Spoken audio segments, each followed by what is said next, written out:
Assalamualaikum warahmatullahi wabarakatuh. Alhamdulillah wassalatu wassalamu ala al-mabu'uthi rahmatan lil alamin. Nabiyyina Muhammadin wa ala alihi wa ashabihi wa man tabi'ahum bi ihsan ila yaumil qiyamah amma ba'd. Para pemirsa kaum muslimin dimanapun Anda berada, Alhamdulillah kita berjumpa lagi di serial kajian Perjalanan Menuju Akhirat yang disiarkan langsung dari studio kami, Mahat Imam Syafi'i Cilacap. Seperti biasa, 1 jam ke depan kita akan menyimak satu pembahasan terkait perjalanan kita ya di akhirat nanti. Dan pada kesempatan kali ini kita sudah punya satu judul baru, yaitu berkunjung ke Telaga Nabi Muhammad SAW. Dan bersama kami di tengah-tengah sini sudah hadir pemateri kita, yaitu Ustadz Haryanto BSH Hema Hafizahullah Ta'ala. Mari kita sapa beliau. Assalamualaikum Ustadz. Waalaikumsalam warahmatullahi wabarakatuh. Gimana kabarnya Ustadz hari ini? Alhamdulillah, sehat baik. Persiapan mendekati Ramadan ya. Iya, Masya Allah. Kurang Gimana satu teman-teman pekan di lagi. studio? Alhamdulillah baik juga Ustadz, sehat juga Alhamdulillah. Dan kita juga sapa para pemirsa dimanapun Anda berada, semoga kita semuanya, para pemirsa juga dalam selalu keadaan baik dan semangat siap untuk masuk ke bulan Ramadan dengan ilmu dan amal dan persiapan lainnya tentunya. Baik Ustadz, kalau di pertemuan yang sebelumnya kita mungkin bahas yang ngeri-ngeri Ustadz. Ya.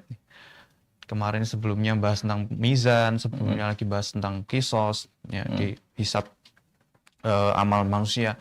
Nah, ketika saya mendengar judul ini jadi motivasi dan kita jadi kebayang telaga itu kan kebayangannya piknik, Zat. Ya. Nah, mungkin kita jadi penasaran juga kira-kira seperti apa sih pembahasan kita kali ini, telaga yang seperti apa yang dimaksud dan bagaimana nanti keadaan seorang yang beriman ataupun orang kafir dan yang lainnya pada saat itu, Ustaz. Fadol, Ustaz. Apa sih sebenarnya telaga yang akan kita bahas ini, Ustaz? Baik, bismillahirrahmanirrahim. Alhamdulillah, wassalatu wassalamu ala rasulillah wa ala alihi wa sahbihi wa la hawla wa la quwata illa billah. Kaum muslimin rahimin rahimakumullah, tadi sedikit menimpali dari apa yang disampaikan oleh Ustaz Aril. Jadi terkait masalah telaga memang kebayangnya di antara kita itu ya seperti piknik gitu ya. Liburan. Cuma memang yang akan kita kunjungi ini berbeda dengan piknik di dunia. Kalau piknik, kalau kita ibaratkan ketika seorang di dunia ini ketika akan piknik ke sebuah wisata, itu butuh effort yang lebih. Apalagi kalau pikniknya harus membawa keluarga, itu butuh persiapan yang lebih. Karena mereka akan menikmati dengan pemandangan yang indah, maka harus butuh biaya, butuh modal, dan sebagainya. Dan yang akan kita bahas ini terkait masalah telaga. Telaga itu kan suatu hal yang ma'ruf di benak kita. Itu sebuah tempat penampungan air yang sangat besar, atau ibarat mungkin seperti danau gitu ya. Danau dengan ukuran yang besar, dan di mana danau ini kan ada kalanya dia bersumber dari air hujan, ada juga yang bersumber dari aliran air dari sebuah sungai yang nanti muaranya akan berkumpul di situ. Dan telaga yang disebutkan yang akan kita bahas ini juga sama, itu tempat penampungan air yang sangat besar di mana airnya itu bersumber dari surga yang dikatakan sebagai sungai Al-Kautsar. Yaitu seperti ketika Allah Subhanahu wa taala mengatakan dalam surat Al-Kautsar ayat yang pertama, "Inna a'tainakal kautsar." Sesungguhnya kami telah memberikan kepada Muhammad Al-Kautsar. Al-Kautsar ini yang dimaksud, ada sebagian yang menyebutkan Al-Kautsar adalah nama telaga itu sendiri, telaga Al-Kautsar. Ada yang menyebutkan Al-Kautsar ini adalah sungai sumbernya. Karena airnya kan sama. Kan berasal dari sungai, kemudian mengalir, berkumpul di telaga tersebut. Jadi telaga ini kalau kita melihat definisi atau pengertian secara bahasa, yaitu adalah tempat penampungan air. Di mana biasanya kalau tempat telaga itu ya ketika ada tempat berkumpul telaga itu air, biasanya ya tempat untuk kumpul orang ya, di mana mereka ketika berada di telaga ini sumber air merasa lebih nyaman. Apalagi kalau kita melihat kehidupan manusia zaman dahulu ketika mereka masih bersifat nomaden, berpindah-pindah.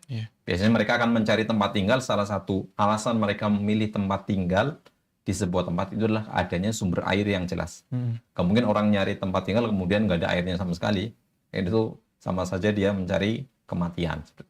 Jadi telaga ini adalah sebagaimana kita tahu, meskipun secara realita spesifiknya berbeda, tetapi yang namanya telaga adalah tempat di mana di situ ada air yang akan bisa kita manfaatkan seperti itu. Berarti ya cukup tergambar ya sebagaimana telaga tempat wisata yang di dunia ini tentu berbeda dengan yang di akhirat nanti. Nah, tadi disebutkan bahwa istilahnya itu ada hulu dan hilir, Ustaz. Jadi hulunya itu ada di Sungai Kausar, Ustaz, ya. Dan juga terus mengalir ke bawah sampai di telaga. Nah, ini gambarannya seperti apa, Ustaz? Adakah hadis dalil yang menyebutkan ini, Ustaz? Terkait masalah telaganya itu sendiri nanti kan kita bahas ya di selanjutnya. Adapun terkait masalah, karena kan pembahasan utama kita kan terkait masalah telaganya itu. Tetapi karena ini ada kaitannya dan Rasulullah SAW juga menjelaskan terkait masalah sumber air dari telaga yang akan dikunjungi oleh umat Nabi Muhammad SAW. Ini sebagaimana dalam hadis riwayat Imam Ahmad dari sahabat Anas radhiyallahu taala anhu berkata bahwa Rasulullah SAW bersabda, "U'titu al-Kautsar." Aku telah diberi oleh Allah al-Kautsar. Fa idza huwa nahrun yajri wa lam yushiqqu syaqqan. Dan ternyata yang namanya Al-Kautsar ini adalah sebuah sungai yang mengalir tetapi tidak dibelah dengan satu aliran, tidak sebagaimana sungai yang biasanya.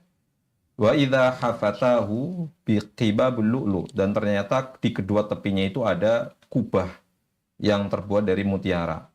Fa darabtu biyadi fi turbatihi, dan aku coba menepuk menyentuh tanahnya, tanah yang dimana di situ dialiri Al-Kautsar, sungai tersebut, dan ternyata tanahnya itu lebih harum daripada minyak kasturi.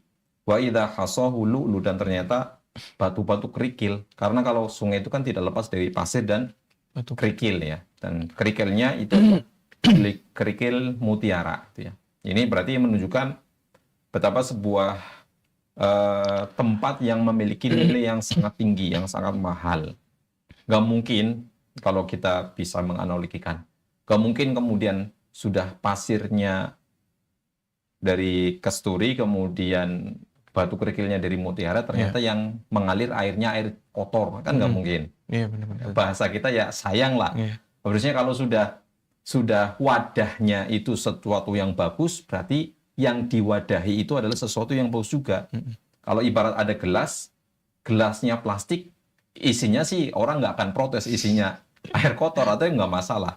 Tapi kalau misalnya ada orang tua melihat anaknya bawa gelas atau piring yang bagus, mahal, tapi diisinya air kotor, kan mesti orang tua marah-marah, kan tidak sesuai kan. Tapi kalau wadahnya tempat untuk menampung air itu adalah sesuatu yang bagus, dari situ sudah bisa tergambar betapa nilai tinggi dari air yang mengalir itu. Seperti itu. Ya, bisa juga dibilang ya isi itu tergantung kemasannya juga. Kemasannya sudah bagus ya, apalagi yang di dalamnya yang mengalir di atasnya. Tapi tidak sama dengan dunia. Ada kalanya tadi kemasannya kelihatannya bagus, ternyata dibuka isinya kosong. Iya. Nah, tadi terkait tentang sungai, Ustaz. Sungai Kausar tadi. Nah, mungkin kita lebih detail lagi membahas tentang telaganya, Ustaz. Kalau tadi kan kita sebutkan bahwa itu ada telaga yang dimiliki oleh Nabi SAW. Nah, adakah juga Rasul-Rasul yang lain, para Nabi yang lain juga memiliki telaga yang sama juga, Ustaz? Jadi, telaga ini karena memang di situ kan nanti ada air, dan termasuk salah satu air yang digunakan, adanya air di situ kan salah satu tujuannya untuk diminum. Sedangkan di kehidupan akhirat itu kan memang butuh yang namanya minum. Kalau kita melihat pembahasan sebelumnya, kita melihat di mana matahari itu didekatkan. Orang sudah merasa panas, menunggu di padang mahsyar lama. Kemudian mereka nunggu giliran untuk dihisap itu sangat lama. Itu kalau orang melakukan kegiatan lama, menunggu, kemudian dalam kondisi panas, apa yang dibutuhkan? Haus pasti minum. Haus. Itu minuman lebih diutamakan daripada sekedar makanan. Minuman itu nomor satu. Maka dengan keberadaan telaga ini memang sesuatu yang sangat penting dan sangat dibutuhkan. Sedangkan manusia itu dari dulu sampai sekarang kan tidak semuanya adalah pengikut Nabi Muhammad SAW, dan semua para nabi juga memiliki pengikut. Maka memang pas ketika kita mengatakan setiap nabi mendapatkan jatah tersebut, jatah telaga, memiliki telaga masing-masing. Hanya saja terkait masalah pengunjungnya mungkin akan berbeda-beda. Maksudnya jumlah pengunjung bisa jadi kan ada nabi yang sedikit, ada yang banyak. Jadi selain adanya nas ataupun dalil yang secara tegas menyebutkan memang setiap nabi dan setiap rasul itu punya telaga, dan memang secara kondisional memang butuh untuk Allah memberikan setiap nabi dan setiap rasul itu adalah adanya telaga tersebut. Dan Nabi SAW pernah bersabda dalam hadis riwayat Imam At-Tirmidzi, "Inna likulli nabiyyin haudon." Sesungguhnya setiap nabi itu memiliki telaga. Wa innahum yatabahawna ayyuhum aktsaru waridatan. Dan mereka saling berlomba, para nabi itu saling berlomba siapa di antara mereka yang paling banyak pengunjungnya. Wa inni arju an akuna aktsarahum warida, dan aku berharap akulah orang yang paling banyak pengunjungnya. Karena secara fitrah itu kan ketika kita memiliki sesuatu yang bisa kita berikan manfaat kepada orang lain, kita pengen orang lebih banyak mendapatkan manfaat dari kita. Sehingga para nabi dan rasul juga berlomba-lomba, mereka berharap mereka lah yang paling banyak kunjungan dari manusia yang mendapatkan manfaat dari telaga mereka. Akan tapi kan kita tahu semua bahwasanya umat yang paling banyak itu kan umatnya Nabi Muhammad SAW, dan beliau juga termasuk nabi terakhir untuk seluruh umat manusia, tidak hanya kaum tertentu saja. Maka memang nantinya yang akan menjadi telaga yang paling laris, paling banyak pengunjungnya itulah telaganya Nabi SAW. Iya. Berarti tadi kalau menjawab pertanyaan yang tadi, berarti intinya adalah setiap nabi dan rasul itu diberikan jatah telaga masing-masing sesuai dengan kondisi umatnya. Nah kemudian Ustaz, kalau kita lihat mungkin ada hubungannya dengan runtutan kejadian yang sebelumnya. Ya, ini urutannya seperti apa atau letaknya Ustaz? Secara spesifik adakah dalil yang membahas di mana sih letak telaga nabi di antara apa? Itu juga telaga-telaga yang lain Ustaz. Baik. Jadi memang terkait masalah letak telaga Nabi SAW, memang ini ada perbedaan pendapat di antara ulama. Kalau yang dikatakan oleh Imam Ibnu Hajar rahimahullah, beliau berpandangan, beliau mengatakan bahwa madhabnya Imam Bukhari berpendapat bahwa telaga itu setelah sirat, setelah jembatan. Jadi kalau orang sudah melewati jembatan itu kan berarti sudah lulus ya. Meskipun nanti katanya ada yang sebelumnya mungkin sudah dibahas adanya kisos di antara mereka. Jadi berpendapat Imam Ibnu Hajar mengatakan bahwasanya Imam Bukhari ini berpendapat bahwa telaga itu setelah jembatan. Jadi setelah sesi mizan, kemudian hisab, mereka menunggu padang mahsyar sudah selesai, kemudian baru melewati jembatan, setelah itu baru adanya telaga. Karena Ibnu Hajar rahimahullah beliau memandang, karena Imam Bukhari ketika beliau meletakkan hadis tentang telaga ini, diletakkannya urutan penyantuman hadisnya ini diletakkan setelah pembahasan syafaat dan sirat ataupun jembatan. Jadi mengambil kesimpulan seperti itu. Tetapi ulama yang lain seperti Imam Al-Ghazali dan Imam Al-Qurtubi rahimahumullah, mereka berpendapat bahwa telaga ini berada sebelum jembatan, sebelum sirat, dan ini pendapat yang wallahu alam kita pandang sebagai pendapat yang lebih pas, lebih tepat. Karena memang di situ lebih sangat butuh ya, dan ada dalil-dalil yang lain yang menyebutkan terkait masalah hadis yang menunjukkan memang ini terletak sebelum adanya jembatan tersebut. Karena orang yang nanti akan dibahas, karena orang yang datang ini tidak semua yang mendekat kepada telaga tersebut kemudian bisa minum airnya. Bahkan ada orang yang sudah mau mendekat ternyata dilemparkan ke dalam api neraka. Otomatis itu kan terjadi sebelum jembatan, mungkin sebelum jembatan kemudian dilempar lagi seperti itu. Jadi pada intinya terkait masalah ini ada khilaf para ulama, tapi wallahu alam pendapat yang menurut sebagian ulama merojikan pendapat ini yang lebih tepat adalah telaga ini terletak sebelum jembatan, sebelum orang melewati sirat tersebut. Baik Ustaz. Kemudian terkait tentang kesohihan hadis ya, yang membahas tentang telaga ini, mungkin tadi yang sudah disebutkan atau ada hadis-hadis lain. Nah ini bagaimana statusnya? Mungkin di antara sebagian orang itu mungkin untuk kadang menambah cerita-cerita, dia pakai sesuatu hadis yang mungkin belum pasti kevalidannya, atau apa namanya, mungkin kita bertanya gitu, sebenarnya hadis-hadis yang kita pakai untuk menjelaskan telaga ini bagaimana statusnya, Ustaz? Jadi hadis-hadis ini karena ini termasuk salah satu cabang dari iman kepada akhirat, rukun iman, iman kepada hari kiamat, dan ini pembahasan terkait masalah telaga ini juga bagian dari hal tersebut. Maka kewajiban kita adalah mengimani terkait masalah adanya telaga. Karena memang ada sebagian orang yang menisbatkan kepada Islam, mereka tidak meyakini adanya telaga tersebut.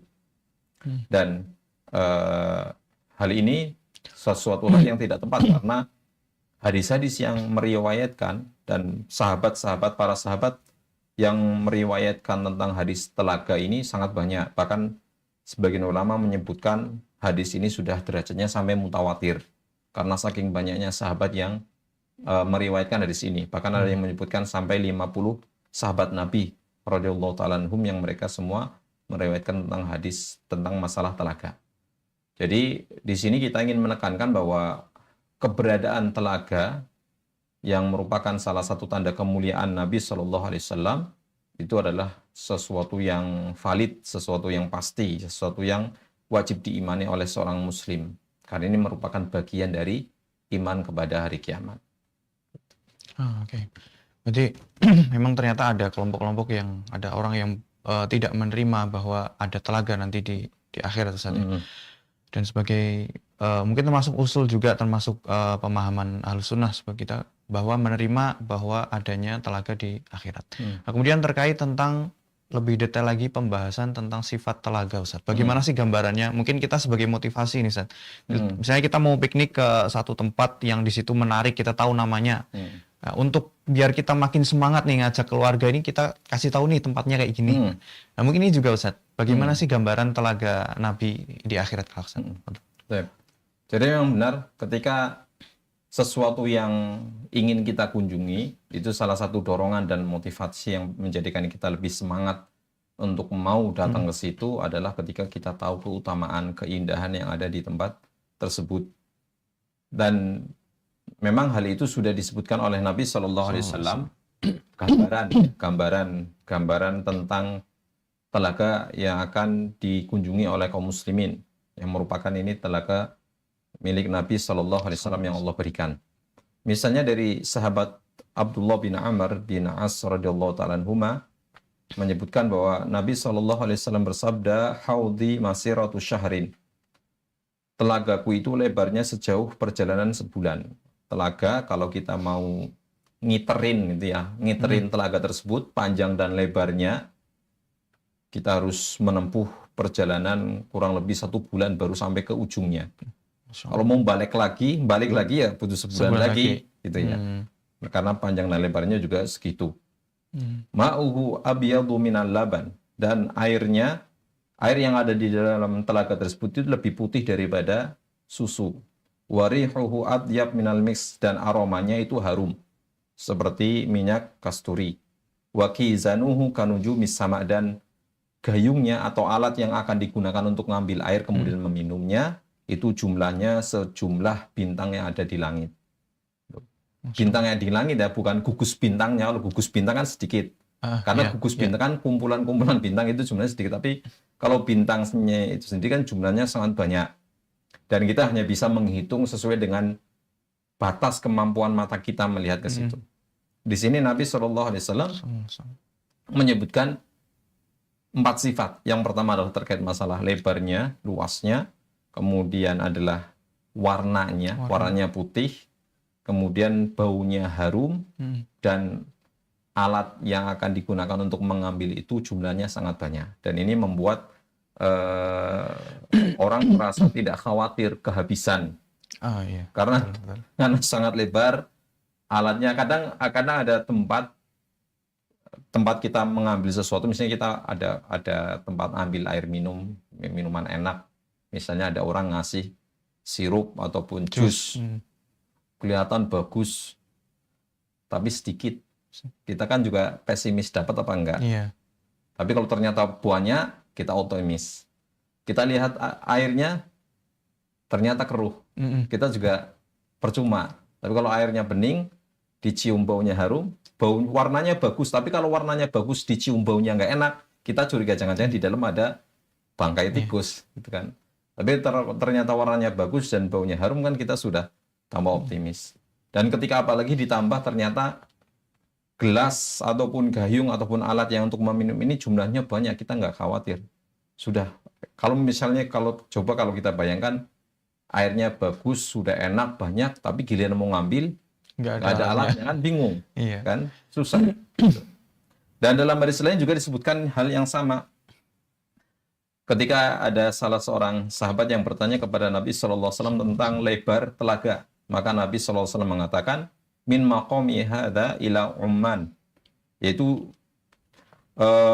lebarnya itu seperti dari tempatku ini, dari kota Madinah ke negeri Oman. Ya, jauh. Ya kurang lebih sama dengan perjalanan tadi 1 bulan. Wasuila an syarabihi, dan ditanya tentang minumannya, maka beliau mengatakan asyaddu bayadun minal laban, lebih putih daripada susu, wa ahla minal asal, dan lebih manis daripada madu. Yawutu fihi mizaban yamudanihi minal jannah, yang mana di telaga tersebut ada 2 pancuran air. Berarti air yang memancar, yang itu merupakan sumber air untuk telaga ini. Yang mana 2 pancuran ini terhubung ke surga. Ahaduhuma min dhahab wal akhar min wariq.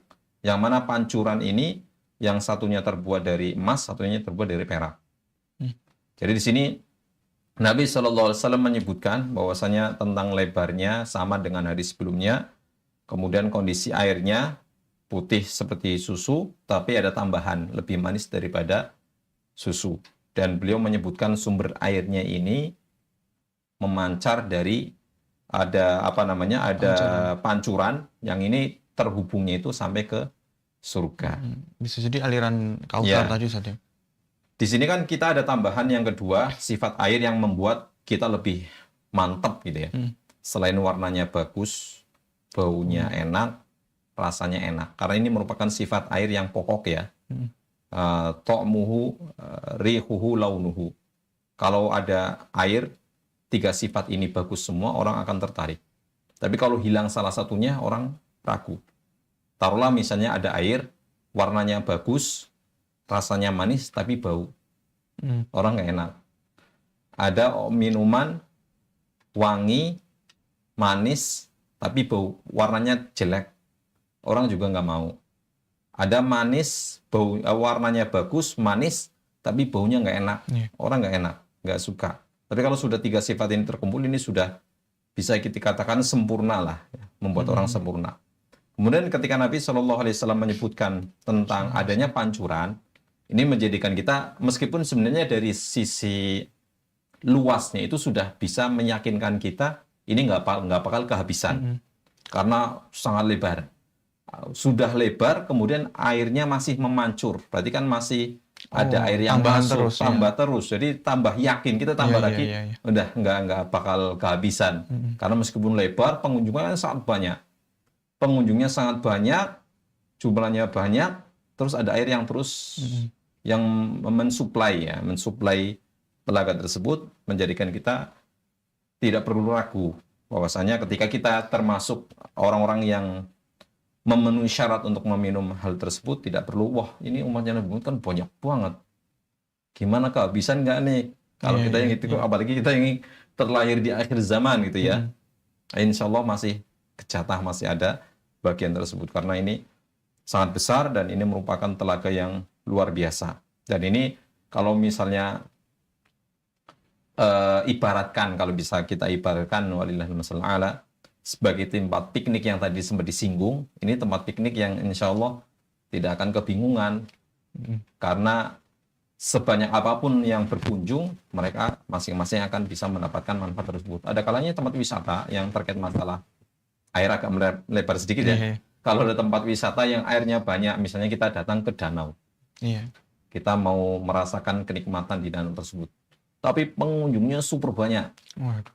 Atau setiap orang ngambil, bisa jadi yang datangnya terlambat airnya sudah kering Mm-mm. karena tidak ada sumber lain, dan apalagi ditambah danaunya itu sempit, tidak selebar yang tadi disebutkan di Telaga Nabi, akan menjadi sumpek. Sebagus apapun tempat wisata, kalau tempatnya penuh dengan orang, Malas itu juga kan? bingung. Iya. Ada kolam renang bagus, ya sampai sana penuh. Nah, kita mau renang gimana? Nggak bisa renang, bisa jadi cuma nyemplung, cuma berdiri gitu aja. Mm. Mau gerak ke kanan ada orang, ke kiri ada orang gitu kan. Jadi dengan sifat yang tadi dijelaskan oleh Nabi SAW, ini sudah bisa membuat orang itu tertarik, sangat sangat ingin sekali untuk bisa mendatangi dan menikmati air dari telaga yang telah disiapkan oleh Allah untuk Nabi Muhammad SAW dan untuk umatnya. Nah, ini ada satu yang penasaran, Ustaz. Tadi kan disebutkan rasanya enak tadi, rasanya manis. Nah, ini gambarannya lebih detail seperti apa, Ustaz? Apa yang akan didapatkan setelah ada orang yang minum di situ? Apa nanti yang dia dapatkan? Jadi kalau kita tadi melihat dari sifat dari air tersebut, kalau kita ditawarin sama orang sebuah minuman atau makanan dengan sifat yang sempurna, bayangan kita, wah saya bakal ngambil 5 gelas. Iya. Iya. Iya, benar-benar. Bila perlu, segelas, sisanya saya bungkus. Bawa Gitu. botol dari rumah. Ya, kita banyak seperti itu. Karena merasa tidak cukup, kalau cuma segelas nggak cukup Nggak kan? puas ya. Nggak puas. Karena ini kesempatan. Tapi ternyata tidak seperti itu di Telaga Nabi SAW, karena memang ada sesuatu yang istimewa yang berbeda antara minuman di akhirat dengan minuman di dunia. Jadi ketika setiap orang yang datang ke tempat tersebut, kemudian meminum dari minuman tersebut, meskipun hanya sekali minum saja, itu sudah menghilangkan dahaga selama-lamanya. Tidak akan merasa kehausan lagi. Dan itu sangat dibutuhkan ketika telaga ini berada di sebelum jembatan. Karena kan jembatan, kita tahu yang namanya kontoroh jembatan ini adalah di bawahnya itu api neraka. Otomatis kan sangat panas. Orang kalau kepanasan itu kan otomatis akan lebih cepat haus. Dengan adanya ini sangat membantu ketika seseorang itu bisa lebih mudah untuk mendekat diri. Dan memang orang yang bisa minum di sini kan pilihan, nanti akan kita bahas selanjutnya. Tidak sembarangan orang bisa datang ke tempat ini. Dan ini juga dijelaskan oleh Nabi SAW dalam sebuah riwayat Imam Bukhari dan Muslim. Beliau mengatakan, inni faratukum alal haud. Sesungguhnya aku menunggu kalian di telaga. Man marra alayya syariba. Barang siapa yang mendatangi telaga tersebut, dia akan minum.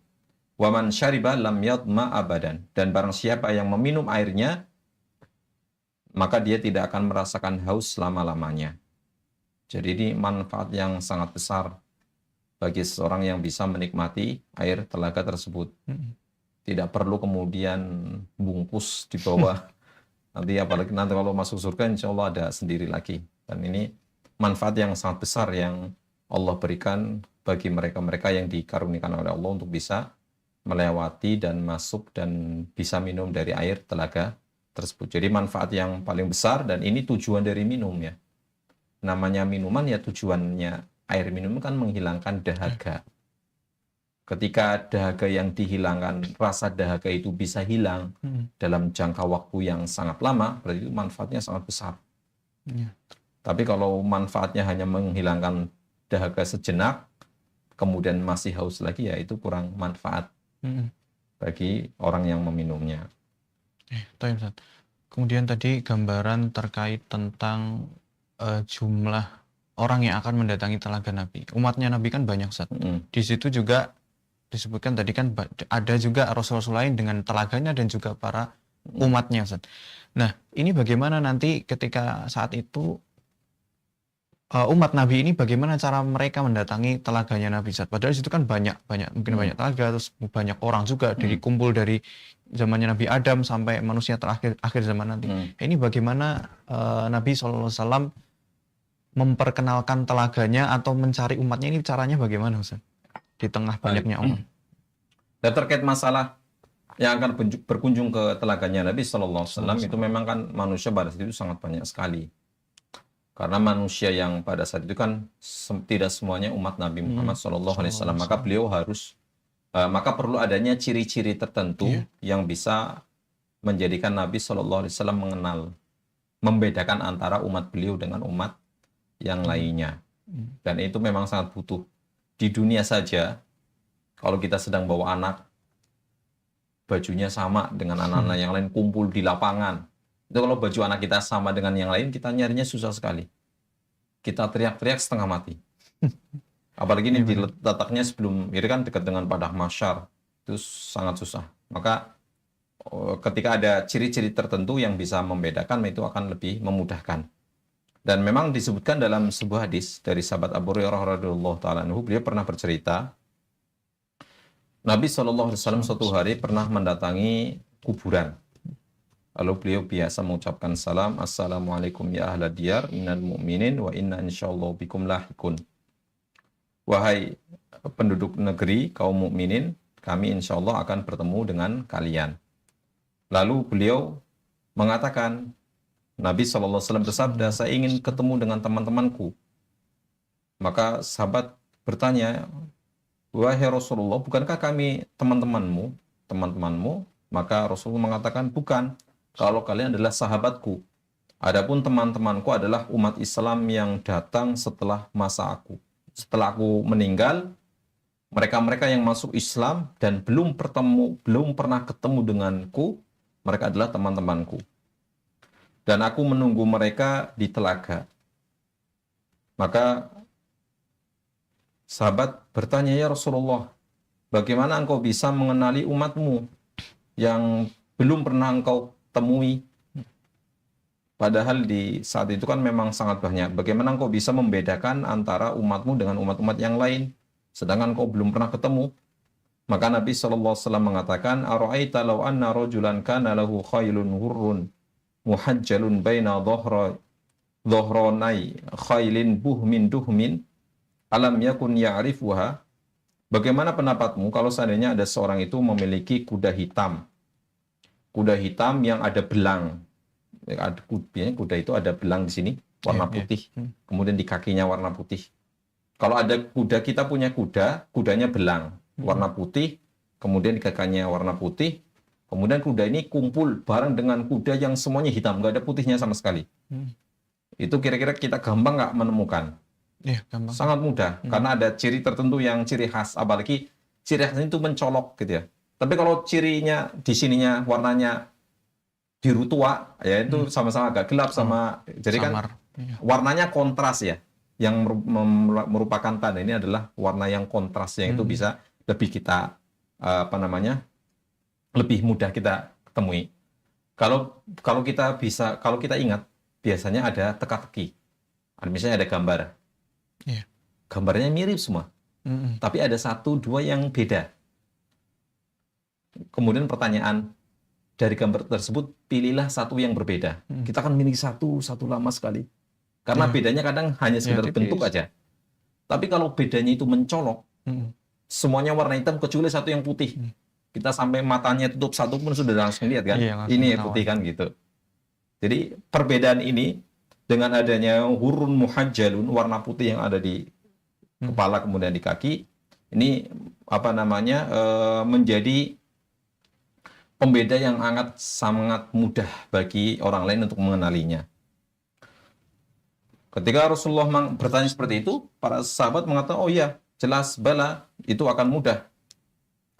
Fa'innahum ya'tuna yawmal qiyamah hurun muhajjalin min asaril wudu. Sesungguhnya mereka akan datang, umatku ini, mereka akan datang pada hari kiamat dengan ciri-ciri hurun muhajjalun, dengan adanya warna putih di kepala dan kakinya. Min asaril wudu, karena bekas dari air wudu yang mengenai mereka.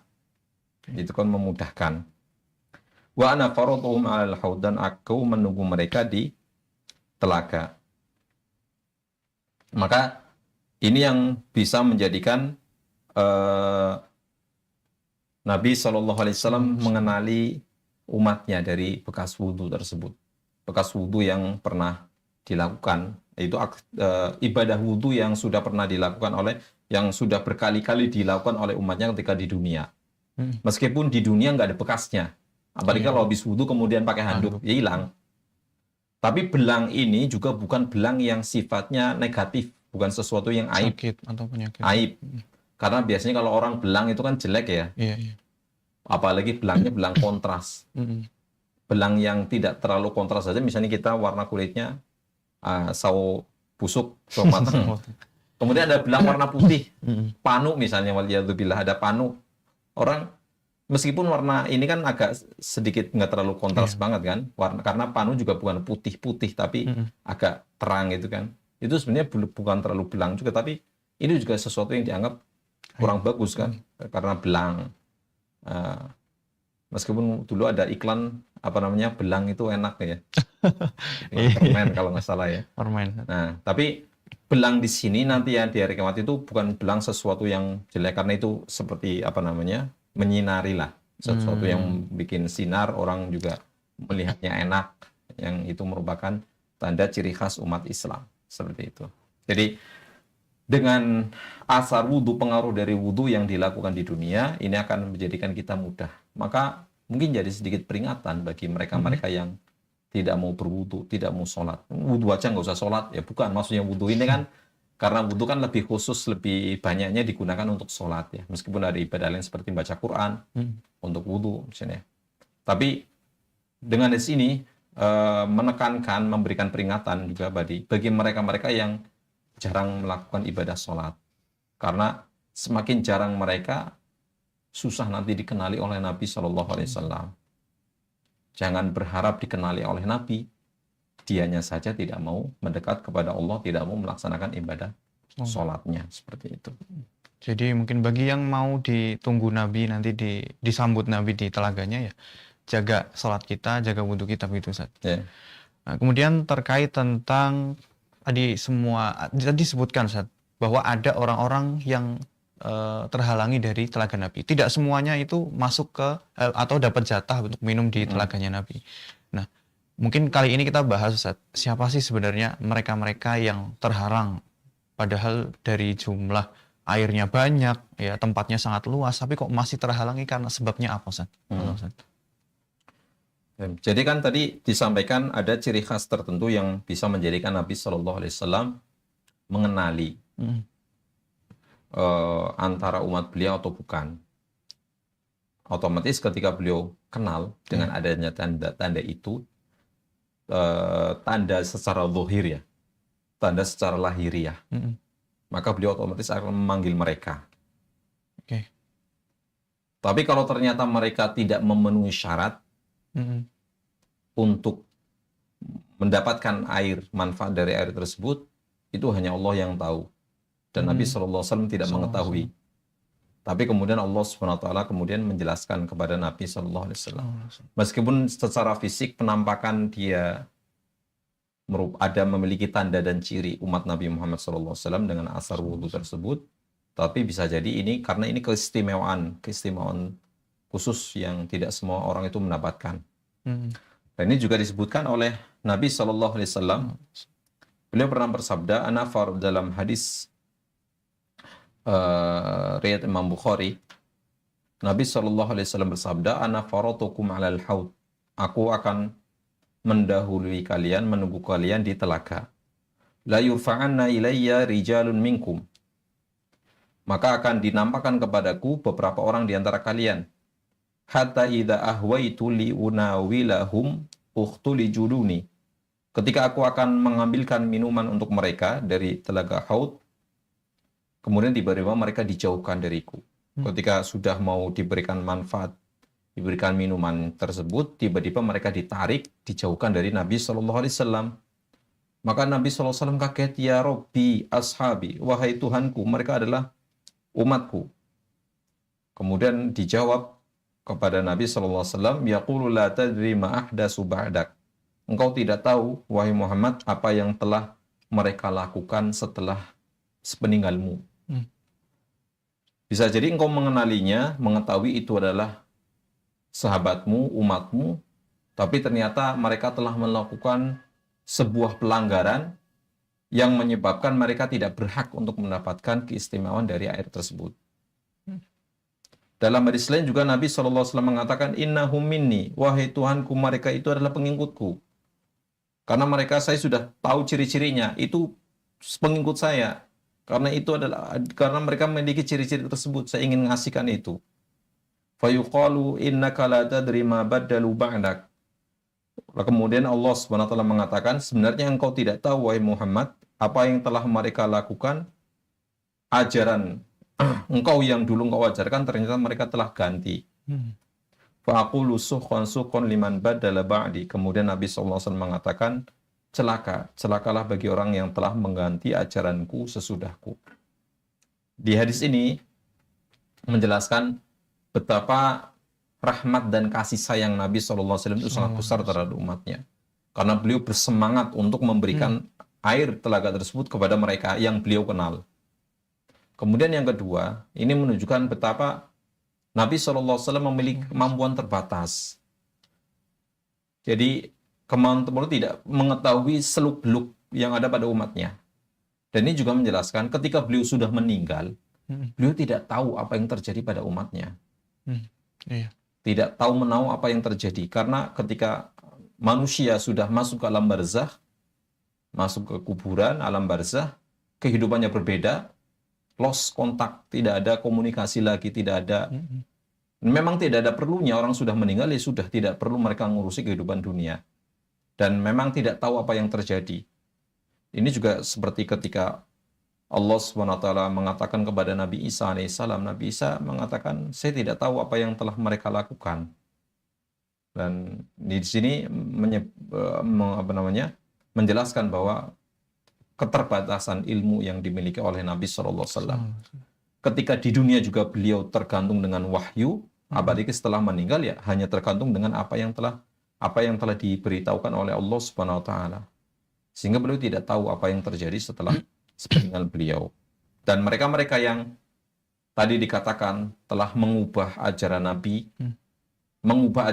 atau mereka yang berubah tidak mau mengikuti ajaran Nabi SAW lagi, maka mereka orang-orang yang tidak berhak mendapatkan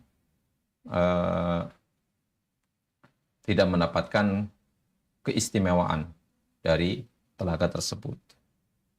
Oke, berarti memang pada intinya tidak semua orang yang dikenali Nabi, atau dalam artian mungkin boleh nggak saat kita sampaikan bahwa karena tadi ciri-ciri orang yang punya ciri-ciri tadi belang di tubuhnya sehingga Nabi tahu, oh ini umatku, itu kan dia orang yang berwudu dan melakukan sholat kan bisa diambil kesimpulan. Berarti bisa dibilang tidak semua orang yang melakukan sholat dan berwudu itu nanti diterima atau dia sudah dijamin nanti dapat itu bisa minum telaganya Nabi gitu, Ustaz.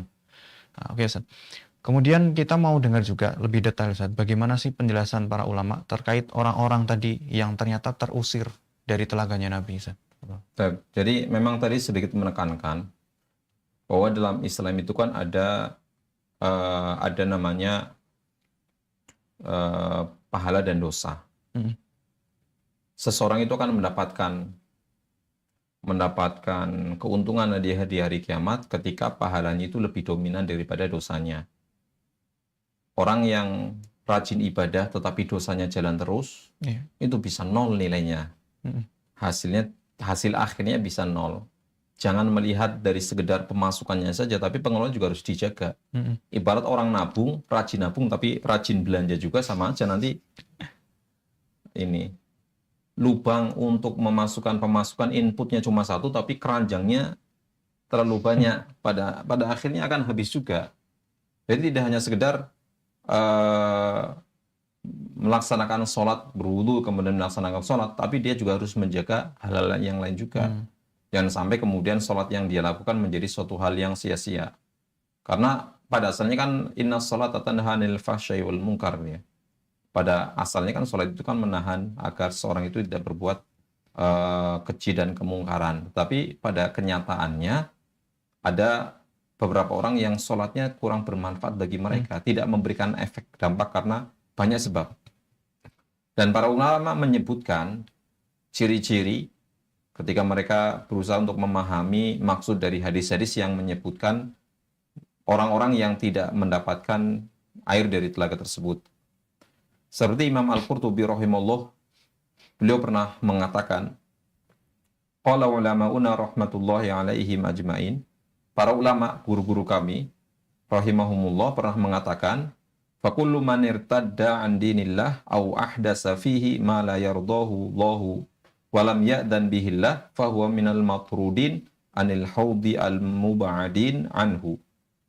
Setiap orang yang murtad keluar dari agama Islam atau orang-orang yang mereka membuat bid'ah, membuat ajaran-ajaran baru dalam agama yang tidak diridhoi oleh Allah, yang tidak Allah memberikan izin terhadap hal tersebut, mereka adalah orang-orang yang diusir, dijauhkan dari telaga tersebut.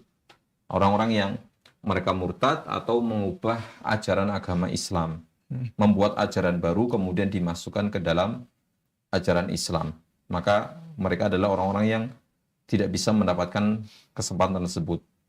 Kemudian beliau melanjutkan kembali, wa kadzalika adz-dzalamah al-musrifun fil jawr wa dzulm. Begitu pula orang-orang yang berbuat kezaliman terhadap orang lain yang melampaui batas dalam kezalimannya. Terlalu jahat, sangat jahat terhadap sesama manusia. Tatmisul haq, dan termasuk orang yang membasmi kebenaran. Tidak hanya sekedar menolak, tapi dia berusaha untuk menggagalkan kebenaran itu tersebar. Wa qatlu ahlihi, dan termasuk membunuh, berbuat kezaliman terhadap penyeru kebenaran, para nabi dan para rasul, para dai, para ulama, yang kemudian mereka rusak, mereka ganggu. Mereka adalah orang-orang yang tidak mendapatkan tersebut. Wa mu'linun bil kabair al mustahfuna bil ma'asi, dan termasuk orang-orang yang terang-terangan melakukan dosa besar dan menganggap remeh sebuah maksiat. Wa jama'atun ahli zaik wal ahwa wal bidah, termasuk kelompok menyimpang, penganut hawa nafsu dan bid'ah. Jadi tidak hanya sekedar orang yang murtad. Kalau kita melihat penjelasan dari Imam Al-Qurtubi, tidak hanya sekedar orang yang murtad saja, orang yang berbuat bid'ah, tapi orang yang berbuat kemaksiatan, terang-terangan berbuat kemaksiatan atau meremehkan, menganggap enteng sebuah maksiat, itu juga orang-orang yang mereka terancam, dikhawatirkan, terancam tidak termasuk orang-orang yang mendapatkan manfaat dari telaga tersebut. Penjelasan yang lain juga kurang lebih semisal, seperti Imam Ibnu Abdil Bar rahimahullah, beliau mengatakan, semua orang yang melakukan perbuatan bid'ah yang tidak diridhoi oleh Allah dalam agama ini akan diusir dari telaga Nabi Shallallahu Alaihi Wasallam. Dan yang paling parah adalah para ahlu bid'ah yang menyimpang dari pemahaman kaum muslimin. Beliau menyebutkan contohnya, salah di antaranya adalah kelompok Khawarij, kemudian kelompok Syiah Rafidhah, dan pengikut hawa nafsu yang lainnya. Jadi kelompok-kelompok mereka yang sesat, yang secara zahir dikatakan mereka adalah kaum muslimin, tapi dengan pemahaman mereka yang tersesat, pemahaman mereka yang sangat fatal, sehingga menyebabkan mereka tidak masuk ke dalam kelompok tersebut. Bahkan juga tadi yang kita katakan, termasuk yang tidak akan mendapatkan manfaat dari telaga tersebut adalah mereka-mereka yang menolak dan tidak beriman dengan keberadaan telaga ini. Orang-orang yang ini dikatakan oleh Imam Ibnu Katsir rahimahullah, bahwa ketika orang itu tidak mengimani, tidak percaya atau ragu dengan adanya telaga ini, dia jelas tidak mendapatkan air dari telaga tersebut. Ini berdasarkan sebuah perkataan para ulama. Ada sebagian ulama yang mengucapkan, man kadzdzaba bi karamatin lam yanalha. Ketika ada orang yang barang siapa yang mendustakan, mengingkari sebuah kemuliaan, maka dia tidak akan mendapatkan kemuliaan tersebut. Ketika ada orang yang tidak percaya dengan telaga Nabi SAW, maka akibatnya dia tidak akan mendapatkan telaga tersebut. Karena man kadzdzaba bi karamatin lam yanalha. Karena siapa yang mendustai, tidak percaya dengan sebuah kemuliaan, maka dia tidak akan mendapatkan kemuliaan tersebut. Jadi, secara umum kalau boleh kita urut dari yang paling parah, yang nanti tidak akan mendapatkan telaga Nabi SAW, yang pertama adalah orang yang murtad keluar dari agama Islam. Kemudian orang yang melakukan perbuatan bid'ah atau membuat sebuah kebid'ahan. Kemudian orang-orang yang berbuat kezaliman, yang melampaui batas dalam hal kezaliman. dan orang-orang yang terus-menerus berbuat dosa besar dan tidak mau bertobat dari dosa tersebut. Kemudian mereka-mereka yang terang-terangan atau bahkan meremehkan dari dosa tersebut. Orang-orang yang menghalangi kebenaran, mengganggu para dai, para ulama untuk menyampaikan sebuah kebenaran. Dan termasuk adalah orang-orang yang memiliki pemahaman yang menyimpang. Dan yang terakhir, yang tadi disebutkan oleh Imam Ibnu Katsir, adalah mereka-mereka yang tidak mempercayai dengan adanya telaga tersebut. Jadi ini kan banyak hal-hal yang perlu kita waspadai, tidak hanya sekedar bermodal dengan sholat yang kita lakukan, tetapi kita juga harus menjaga diri agar tidak terang-terangan, agar tidak melampaui batas dalam berbuat kemaksiatan. Karena dikhawatirkan, waliyadzubillah, kita termasuk orang-orang yang dijauhkan dari telaga tersebut. Tuh, Masya Allah, ini tadi sudah di awal-awal sangat termotivasi dengan tadi gambaran di telaga itu. Ternyata di balik banyaknya dan peluang besar orang bisa minum di situ, ternyata banyak juga jenis-jenis kemaksiatan yang akan mengantarkan seseorang yang pada akhirnya akan ditolak dari telaga itu. Ya, semoga Allah jauhkan kita semua dari hal-hal tadi yang menghalangi kita untuk bisa minum di telaga. Baik Ustaz, mungkin ini pertanyaan terakhir Ustaz. Bagaimana, atau pertanyaan yang penting juga sih, yang paling penting Ustaz, bagaimana action kita, apa yang harus kita lakukan Ustaz? Usaha kita terbaik untuk bisa nanti di hari kiamat bisa dipanggil Nabi, bisa minum di telaganya Nabi. Apa yang kita lakukan Ustaz? Jadi kalau kita melihat pembahasan pertanyaan yang terakhir tadi terkait siapa saja yang akan terhalangi, dan disebutkan oleh para ulama ciri-cirinya mereka yang tidak akan mendapatkan manfaat dari air telaga tersebut, kita bisa menarik sebuah kesimpulan. Karena otomatis kan kebalikan dari itu. Jadi yang pertama adalah kita harus berusaha untuk menjaga keimanan kita, keimanan yang benar. Keimanan yang benar itu tidak akan bisa didapatkan kecuali melalui belajar. Salah satu bentuk belajar ya nonton video ini dan rentetan video sebelumnya ya, dan menghadiri majelis ilmu dan lain sebagainya. Karena dengan ilmu yang kita dapatkan akan bisa menjadikan iman kita lebih kuat. Kemudian yang kedua, berusaha untuk maksimal menjauhi maksiat ataupun dosa-dosa besar. Kalau seandainya kita jatuh ke dalam sebuah dosa besar, ya kita tidak boleh kemudian terang-terangan atau menganggap remeh dosa tersebut.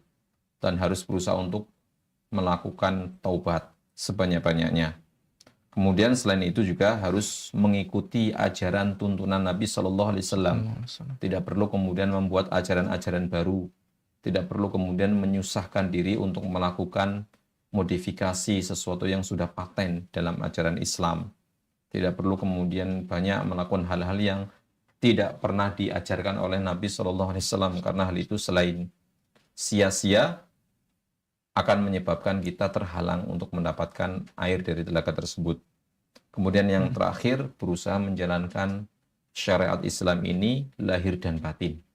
Karena yang namanya tadi kan wudhu dan sholat ibadah yang lahir ya, kelihatan.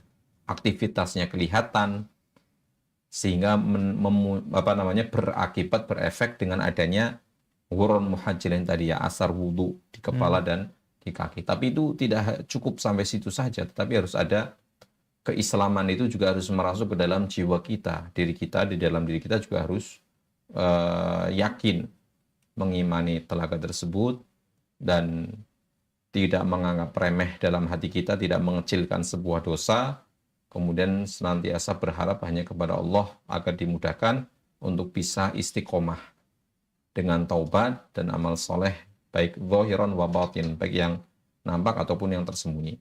Dengan keistiqomahan kita di atas jalan yang benar, senantiasa meminta bimbingan dan doa kepada Allah Subhanahu wa taala, akan insya Allah akan lebih memudahkan kita untuk bisa berkunjung, bertemu Nabi Shallallahu Alaihi Wasallam, jelas bertemu dengan Nabi, kemudian mengunjungi telaga beliau, dan kemudian mendapatkan air minum dari telaga tersebut. Wallahu a'lam. Baik Ustaz, jazakumullah khairan ya atas ilmu yang disampaikan pada episode kali ini. Alhamdulillah para pemirsa, kita telah menyaksikan dan menyimak banyak ilmu yang disampaikan oleh beliau, dan semoga ilmu kali ini yang kita dapatkan kali ini terkait tentang telaganya Nabi SAW menjadikan motivasi kita benar-benar menjaga amalan kita di dunia ini dan motivasi kita menjaga betul-betul kemurnian agama Islam. Baik, mungkin ini yang dapat kita sajikan. Kita tutup dengan bacaan kafatul majlis. Subhanakallahumma bihamdika asyhadu an la ilaha illa anta astaghfiruka wa atubu ilaik. Wassalamualaikum warahmatullahi wabarakatuh. Salam.